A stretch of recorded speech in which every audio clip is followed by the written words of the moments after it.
Assalamualaikum warahmatullahi wabarakatuh. Bismillahirrahmanirrahim. Alhamdulillahirabbil alamin wa bihi nasta'inu ala umuri dunya waddin. Wassalatu wassalamu ala asyrafil anbiya'i wal mursalin wa ala alihi washabihi ajmain. Amma ba'du. Pertama-tama, marilah kita panjatkan puja dan puji syukur kepada Allah Subhanahu wa taala sehingga kita dapat berkumpul di majelis ini dengan sehat walafiat. Amin amin ya rabbal alamin. Kemudian salawat serta salam semoga tetap tercurahkan kepada Nabi Agung Muhammad SAW, yang mana syafaatnya kelak akan kita nantikan di yaumul qiyamah. Pertama-tama saya akan memperkenalkan diri saya Ahmad Nur Badrul Surur dari Psikologi Islam di IAIN Kediri, di kampus IAIN Kediri. Kali ini saya akan menerangkan mengenai syarat-syarat mencari ilmu, yang mana referensinya saya ambil dari kitab Al-Ala dan beberapa dawuh dari Kiai Haji Anwar Iskandar, pengasuh Pondok Pesantren Al-Amin. Baik, kitab Al-Ala yaitu kitab yang berisi mengenai adab mencari ilmu. Jadi bagaimana adabnya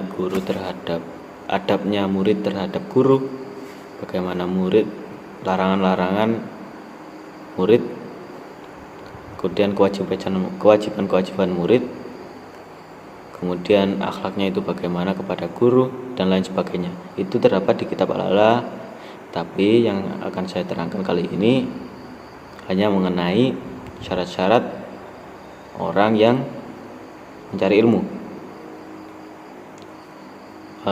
Langsung saja kitab ngomong mengenai ilmu itu ada yang namanya ilmu agama. Yang terpenting di antara ilmu menurut kita yaitu ilmu agama. Di dalam ilmu agama itu ada diketahui dan diamalkan. Yang pertama diketahui.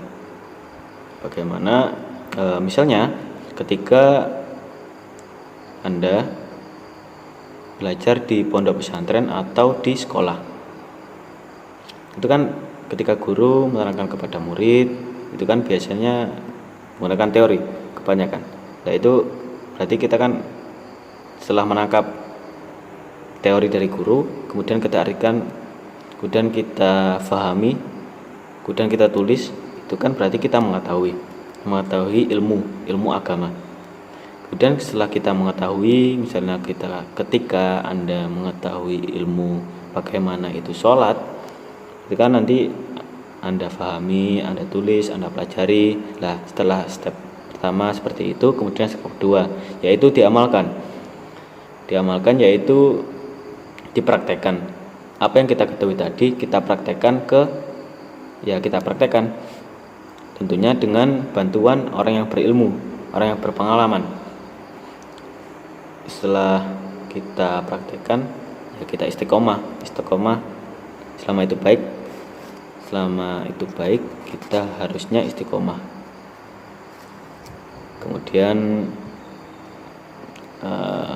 ilmu yang baik itu ilmu yang manfaat dan barokah, manfaat kepada sesama. Jadi setelah kita mengetahui, kita ajarkan. Setelah kita ketahui, kita praktekkan. Kemudian ada step selanjutnya yaitu istiqomah. Setelah kita istiqomah, baru kita ajarkan ke orang lain. Setelah kita ajarkan ke orang lain, itu yang namanya manfaat. Ketika kita memberitahu orang bagaimana cara-cara sholat misalnya, itu yang disebut manfaat. Jadi kita ajarkan, kemudian dia melakukan, selama itu baik, itu manfaat. Kemudian barokah, efeknya nanti ketika kita dapat pahala, ketika kita efeknya rezeki kemudian lancar, kemudian orang tiba-tiba baik kepada kita setelah melakukan itu, yaitu barokah. Kemudian kita masuk ke bacaan basmalah terlebih dahulu. Bismillahirrahmanirrahim. dengan menyebut nama Allah yang Maha Penyayang lagi Maha Pengasih untuk bahasa Indonesianya. Kemudian di Bismillah itu ada Ar-Rahman dan Ar-Rahim. Ini artinya sebenarnya sama, yaitu welas atau asih atau sayang atau murah, sama saja.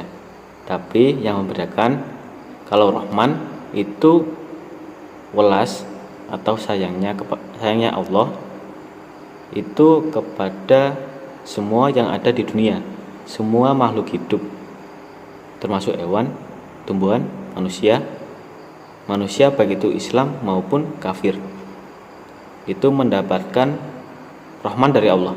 Kemudian ada Rahim, ini welasnya atau sayangnya atau asihnya Allah itu diberikan hanya untuk orang muslim.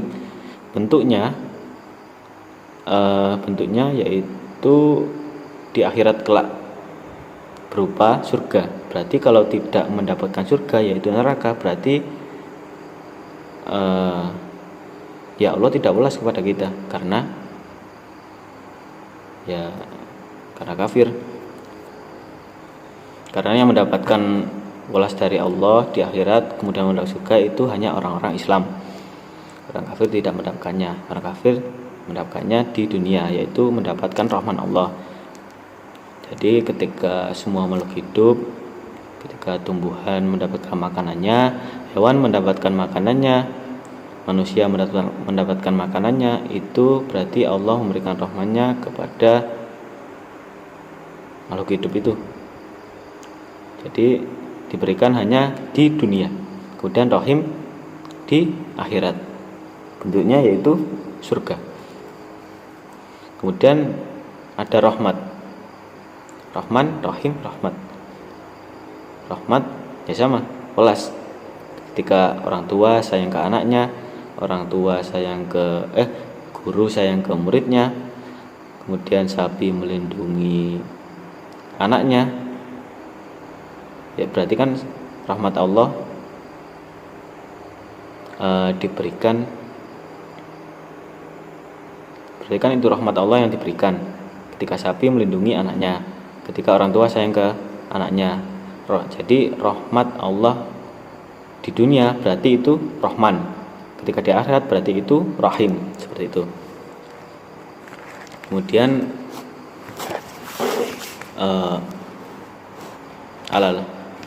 baik, saya akan membacakan sedikit dari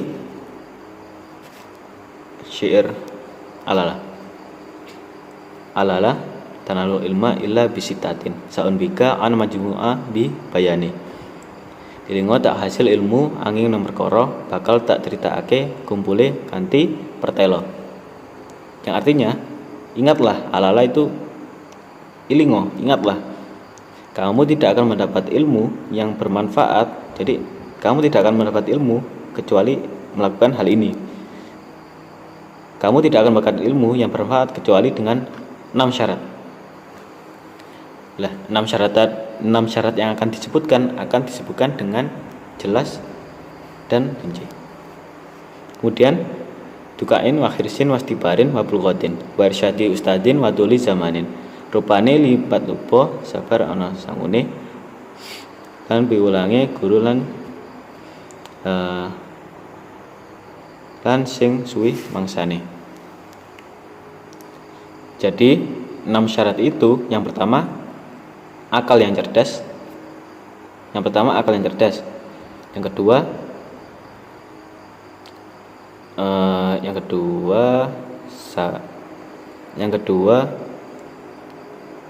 cita-cita atau keinginan yang besar. Yang ketiga sabar. Yang keempat harus ada sangu atau bondo nih, harus ada uangnya untuk membeli pulpen misalnya, kemudian membayar uang gedung dan lain-lain, seperti itu. Kemudian yang kelima ada gurunya. Yang keenam lamanya waktu. Jadi harus lama, belajar itu harus lama, nggak bisa singkat. Banyak yang jadi terkadang orang itu tidak mau mondok mengenai lamanya waktu ya. Terkadang tidak mau mondok, tidak mau sekolah, tiba-tiba jadi ustadz. Jadi referensinya ada di Google. Boleh kita ngaji ke Google tapi dengan guru yang jelas. Misalnya ketika kita mengaji ke Ustadz Abdul Somad kan, Ustadz Abdul Somad pernah menerangkan gurunya ini, gurunya ini, gurunya ini. Nah itu kan sudah jelas. Jadi kita dapat belajar di YouTube dengan referensi Ustadz Abdul Somad. Tapi kalau nggak jelas itu yang akan menyebabkan sesat. Jadi apa saja ada di YouTube itu cukup membahayakan karena akan menyebabkan sesat. Kemudian akal kita kembali ke yang pertama, akal yang cerdas itu artinya waras, sehat, pikirannya waras. Yang kedua, keinginan yang besar. Kita harus, ya manusia itu pasti punya keinginan kan, cita-cita untuk mewujudkan mimpinya. Kemudian sabar, mencari ilmu itu harus sabar. Kemudian harus ada sangu. Kalau nggak ada sangu, ya mau gimana? Ketika kita membayar uang gedung kan dibuat fasilitas dan lain-lain. Dan ketika kita butuh fasilitas untuk belajar, misalkan buku, pulpen, penggaris dan lain-lain kan harus ada sangunya. Harus punya uang lah untuk membeli itu maksudnya. Kemudian ada gurunya. Kepada siapa kita harus belajar? Kalau tidak dari guru, dari ustadz, dari ustazah. Kemudian lamanya waktu. Jadi mencari ilmu itu harus lama. Nah, di Indonesia itu banyak orang-orang yang kasar. Gara-gara tadi belajarnya hanya di YouTube. Ustadz mendadak viral karena belajarnya di YouTube.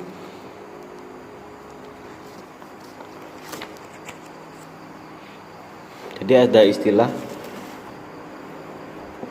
guru kencing berdiri, murid kencing berlari. Guru saja kencingnya berdiri, apalagi murid kencingnya berlari. Maksudnya ketika kita memilih guru yang tidak benar atau referensinya kurang jelas, itu akan berbahaya, akan sesat dan sebagainya. Jadi menurut kitab Al-Alah, saya ulangi, melaksanakan syarat-syarat mencari ilmu itu 6 itu tadi yang sudah saya sebutkan itu harus total. Yang pertama tadi cerdas, harus cerdas. Cerdas itu harus bersih. Jika dikotori misalnya dengan narkoba akan ya nggak total. Jadi 6 syaratnya harus total. Cerdas itu kan bersih kan. Kalau kotor ya berarti nggak cerdas. Berarti 6 yang harusnya total berarti jadi nggak total gitu. Misalnya kita kotori, misalnya cerdas kita kotori dengan narkoba. Sudah tahu narkoba itu menyebabkan kebodohan kok dilakukan. Karena narkoba yang membunuh masa depan, merusak bangsa sekarang gampang, dikasih narkoba akan jadi bodoh. Kalau bodoh tidak mungkin jadi presiden, menteri dan lain-lain kan. Kemudian ya nanti dia akan punya masa depan. Selanjutnya setelah cerdas, kemudian ada cita-cita atau keinginan yang besar. Jika tidak punya cita-cita, ibaratnya seperti mayat yang jalan-jalan di bumi, di atas bumi. Jadi seperti tidak hidup tapi kok jalan, itu ibaratnya orang yang tidak punya cita-cita.